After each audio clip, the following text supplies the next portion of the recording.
আমরা এখন লিফটে আছি, আমরা যাচ্ছি ছাদে।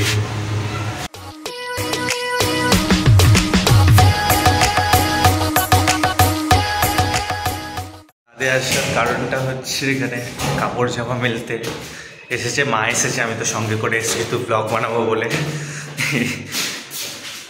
এই দরজা খোলা আছে মা? তো গেলি অনেকদিন পর ছাদে আসা হচ্ছে, সাধারণত ছাদে আসা হয় না, কেননা সাততলার ছাদ সবসময় আসতে ইচ্ছা হয় না, ল্যাদ লাগে। ঠিক আছে, এখানে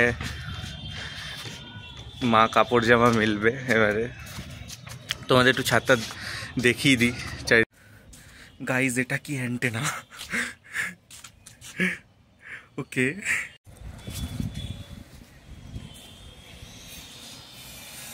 ওয়েদারটা সত্যি খুব সুন্দর। ঠিক আছে, রোদ্দুর। হ্যাঁ হ্যাঁ, আমি ব্যাংকে যাবো না ফালতু ফালতু। আরে ব্যাংকে এখানে হাফ সময় লিঙ্ক থাকে না, ঠিক আছে, তার মধ্যে এদের তো সব সময়তেই খালি লাঞ্চ টাইম থাকে, এই থাকে। ব্যাংক যেতে একদম জঘন্যতম লাগে, ওই জোরজবস্তি নিয়ে যাবে। তো হচ্ছে গিয়ে ওই ডেবিট কার্ড থাকে, তো সেই কারণে তো অনলাইনেই পে হয়ে যায়, তো সাধারণত লাগে না ব্যাংকে যেতে, কিন্তু ওই জোরজবস্তি নিয়ে যায়। দেখো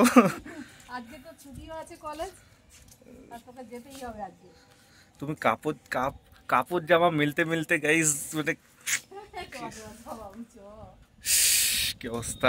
ব্যাংকে যেতেই হবে, তো নিচে গিয়ে আমি হাফ প্যান্ট পরে আছি, নিচে গিয়ে এখন প্যান্ট জামা পরতে হবে, তো টাইম লাগবে কিন্তু একটু। তো নিচে যাই, তারপরে এই সত্যি ওয়েদারটা কি সুন্দর লাগছে।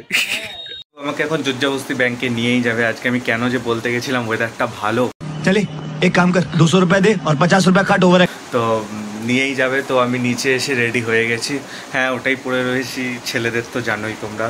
তো এখন যাই, চলো। রাস্তা খোঁড়া হচ্ছে, ঠিক আছে, নর্দমা বানানো হচ্ছে।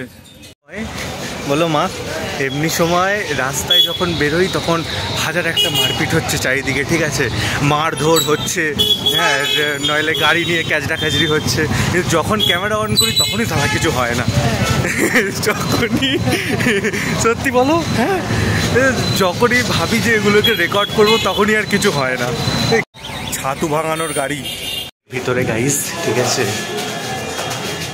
ব্যাংকের উপরে আবার একটা জিমও আছে, ব্যাংকে সারাক্ষণই ভিড়। কোনো এদের যে কাজ, এরা এত রেগে যায় কেন বুঝি না, মানে কোনো কিছু যে জানার হবে বা কোনো কিছু যে হবে, যেটু দুবার জিজ্ঞাসা করলে এরা রেগে যায় খালি। এরা ব্যাংকের যে এরকম কেন করে এরা বোঝা যায় না। এখন লেখালেখি চলবে গাইস। বেরিয়ে পড়েছি এখন, ব্যাংকের সব কাজ শেষ, তো এখন এসেছি ঘি নিতে, ঠিক আছে, ঘি কিনবো, ঘি ভাত খাবো দুপুরবেলা। চলো, বাড়ি যাওয়ার পথে এখন মাছের দোকানে মাছ কিনছি আমরা। কি মাছ কিনছো? মাছের ডিম ভাজা গাইস। আমি কি করছি রাস্তার মধ্যে? তো আমরা আজকে খাবো না, কারণ আজকে আমি ঘি ভাত খাবো, ঘি আলু ভাতে ভাত। কালকে মাছের ডিম ভাজা আর ভাত, নাকি মাছের ডিম ভাজা আর ভাত খাবো।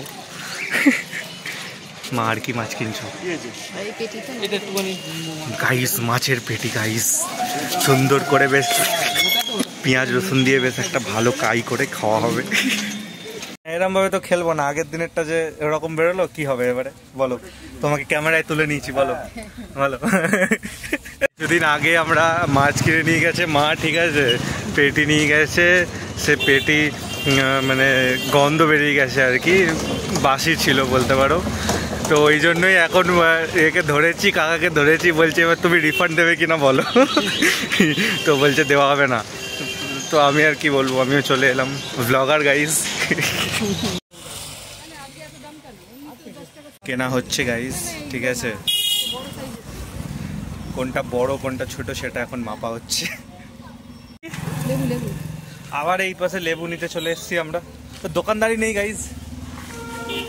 হোয়ার ইজ দ্য দোকানদার? ও এই তো, ও ও কাকা বডি বানাচ্ছে এখানে। আমাকে মা বললো শুধু ব্যাংকে যাবে, আর এখানে এসে সারা বাজার করে নিল, ঠিক আছে তো। মানে মাছ নেওয়া থেকে শুরু করে, আমি শুধু একটা ঘি নেবো বলেছিলাম, সে ঘি বিস্কুট তারপরে হ্যানা ত্যানা যা যা লাগে পুরো বাজার করিয়ে নিল আমাকে এনে। হ্যাঁ, তো এইসব কিন্তু ঠিক না, ঠিক আছে তো মা, এইসব কিন্তু একদমই ঠিক হচ্ছে না, বুঝলে তো। ঠিক আছে বললে হবে না। ও মা দোকান, এবার দোকানে এসে কি করব? যেহেতু চলে এসেছি দোকানে, এসে আমার ফেভারিট সেটা তো নিতেই হবে, বাইরে এসেছি যেহেতু। 1 মিনিট। পপকর্ন। মা কই গেল? হ্যাঁ, তুমি আবার কোথায় চলে গেলে? কুরকুরে নিয়ে নিয়েছি, ঠিক আছে, কুরকুরে খাবো দুপুরবেলা, বুঝলে মা। আর রাত্রিরে দুপুরবেলায় এখন খাবো, ঠিক আছে। ভাত কখন খাবো জানি না। তো তোমাদের যদি এরকম ছোটো ছোটো ব্লগ ভালো লাগে তাহলে সাবস্ক্রাইব করো। বাই।